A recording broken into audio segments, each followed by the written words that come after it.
Assalamualaikum warahmatullahi wabarakatuh.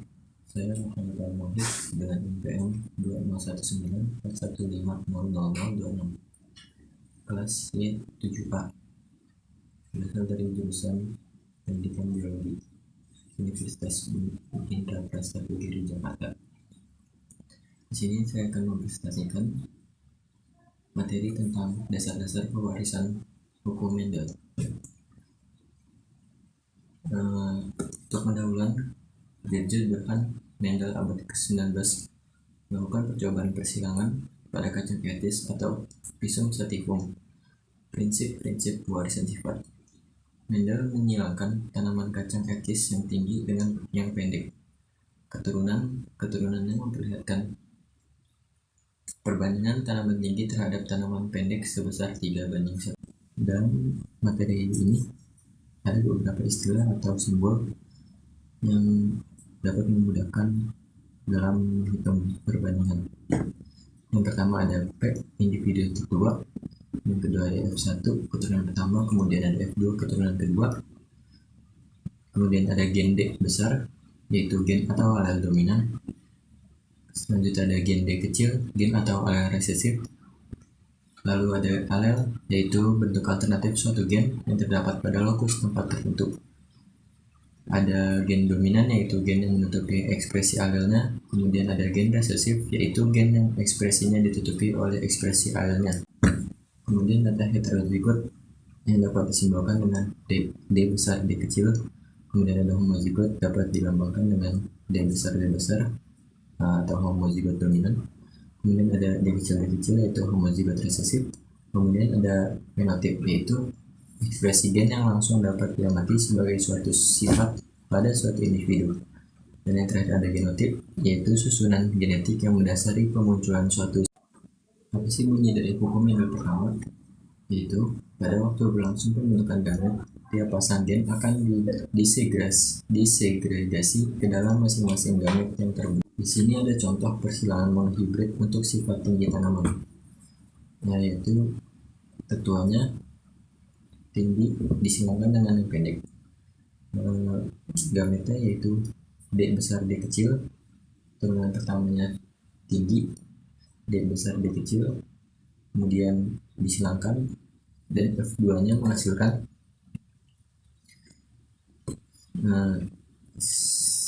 satu tinggi dominan, satu tinggi, tiga tinggi, dan satu pendek. Dan kemudian bunyi hukum Mendel kedua, yaitu segregasi suatu pasangan gen tidak berlangsung kepada segregasi pasangan gen lainnya, sehingga di dalam gamet-gamet yang terbentuk akan terjadi pemilihan kombinasi gen-gen secara bebas. Contohnya ada persilangan dihibrid, yaitu persilangan yang melibatkan pola pewarisan dua macam sifat seketika. Contohnya persilangan galur murni kedelai glisin max berbiji kuning halus dengan galur murni berbiji. Kemudian ada formulasi matematika pada berbagai persilangan. Persilangan pertama yaitu monohibrid, memiliki dua macam gamet, 4 jumlah individu, 2 macam genotip, 2 macam fenotip, 3 macam genotip, dan 3:1 nisbah fenotip F. Yang kedua ada persilangan dihibrid, memiliki 4 macam gamet, 16 jumlah individu, 4 macam fenotip, 9 macam genotip, dan nisbah fenotip F 9:3:3:1. Kemudian ada persilangan trihibrid, memiliki 8 macam gamet, 64 jumlah individu, 8 macam fenotip, 27 macam genotip, dan memiliki nisbah fenotip F 27:9:9:9:9:3:3:3:1. Kemudian dapat disimpulkan bahwa N hibridnya yaitu 2 pangkat N, 4 pangkat N, 2 pangkat N, 3 pangkat N, 3:1 pangkat N. Kemudian ada kodominansi, yaitu tidak memunculkan sifat antara pada individu heterozigot, tapi menghasilkan sifat yang merupakan hasil ekspresi masing-masing alel. Contohnya yaitu pada pewarisan golongan darah sistem ABO pada manusia. Lalu kemudian ada yang namanya gen letal. Gen letal yaitu gen yang dapat mengakibatkan kematian pada individu homozigot atau embrio. Macam-macam gen letal yaitu diantaranya ada gen letal dominan, gen letal resesif. Contohnya, peristiwa letal dominan antara lain dapat dilihat pada ayam redep creeper. Apabila sesama ayam redep C besar P kecil C kecil P kecil dikawinkan, maka dihasilkan satu ayam letal, satu ayam redep, dan dua ayam normal. Dan ada macam penyakit pada pewarisan sifat ini, yaitu diantaranya ada sitiosis congenita, merupakan penyakit keturunan pada manusia yang berakibat letal atau mati.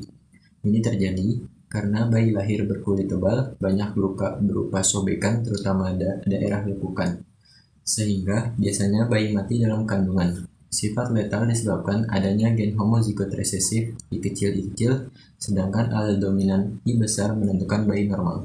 Perkawinan dua orang normal tetapi heterozigot akan menghasilkan F1 atau keturunan satu yang normal semua karena keturunannya homozigot dominan I besar dan heterozigot I besar I kecil dapat hidup normal. Sedangkan yang homozigot I kecil letal sewaktu di dalam kandungan atau waktu lahir. Ada modifikasi nisbah 9:3:3:1. Itu disebabkan oleh peristiwa yang dinamakan epistasis, yaitu penutupan ekspresi suatu gen non-alelik. Yang pertama ada epistasis resesif. Itu merupakan suatu gen resesif menutupi ekspresi gen lain yang bukan alelnya. Contohnya pada pewarisan warna bulu mencit. Selanjutnya ada epistasis dominan, yaitu penutupan ekspresi gen oleh suatu gen dominan yang bukan alelnya. Nisbah fenotip pada generasi keturunan kedua atau F2 adalah 12:3:1. Contohnya, pada pewarisan warna buah waluh besar, cucur gen ada epistasis resesif ganda, yaitu apabila gen resesif dari suatu pasangan gen 1 epistasis terhadap pasangan gen 2, sementara gen resesif dari pasangan gen 2 ini juga epistasis terhadap pasangan gen 1. Contohnya, peristiwa epistasis resesif ganda dapat dikemukakan pewarisan kandungan HCN pada tanaman Trifolium repens. Lalu ada epistasis dominan ganda, yaitu merupakan gen dominan dari pasangan gen 1 epistasis terhadap pasangan gen 2 yang bukan alelnya. Sementara gen dominan dari pasangan gen ini juga epistasis terhadap pasangan gen 1, maka epistasis yang terjadi. Contohnya pada pewarisan bentuk buah capsela. Selanjutnya ada epistasis dominan resesif, yaitu terjadi apabila gen dominan dari pasangan gen 1 epistasis terhadap pasangan gen 2 yang bukan alelnya, sementara gen resesif dari pasangan gen 2 ini juga epistasis terhadap pasangan gen 1. Contohnya pewarisan warna bulu ayam ras. Ada epistasis gen duplikat dengan efek kumulatif, yaitu epistasis yang muncul akibat adanya duplikat dari gen sebelumnya dengan adanya efek kumulatif. Contohnya pada cucur beta pepo yang memiliki 3 macam bentuk buah, yaitu cakram, bulat, dan lonjong. Pada interaksi gen. Apa itu interaksi gen? Yaitu penyimpangan semu terhadap hukum Mendel yang tidak melibatkan modifikasi nisbah fenotip, tetapi menimbulkan fenotip-fenotip yang merupakan hasil kerjasama atau interaksi dua pasang gen non-alelik. Contohnya pewarisan bentuk pada jenggel ayam.